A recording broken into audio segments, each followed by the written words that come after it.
Just not for you. They want you to do it for the environment because they're labeling it climatarians, choosing to eat foods that reduce their climate footprint. That means ditching red meat, chocolate, and even coffee. Oh. Believe it or not. Let's bring in Pete Hegseth, co-host of Fox and Friends Weekend. All right, let's just look at this here. Call for number 2. This is sodium in meat versus Impossible Burger.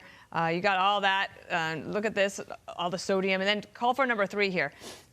All these ingredients, right, that you can look at here, but they think that this is better for the environment. What do you think?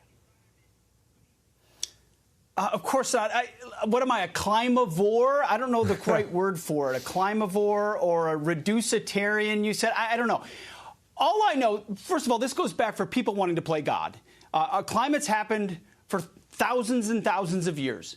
It rains, farmers plant crops, things grow. We harvest those crops, or animals eat those crops, and then we eat the crops or we eat the animals. See, I don't know what's in the plant-based stuff, and it's trying to imitate the real stuff. Right. But I know what's in my burger.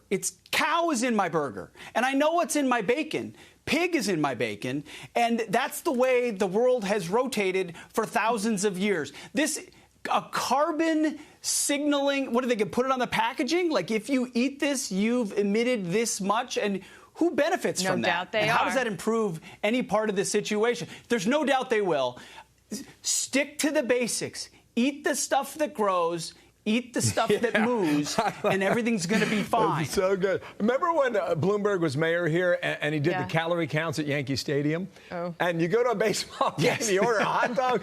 You're like, what's going on here? I think at first, Pete, you notice it, and the first time you notice it, and the second time you ignore it. That may be the case here as well. Now, you got a great new special coming up on Fox Nation. I want to get to that. Roll this now. This is the Miseducation special that Pete is doing. Here's a preview. Do you think we should abolish the Department of Education?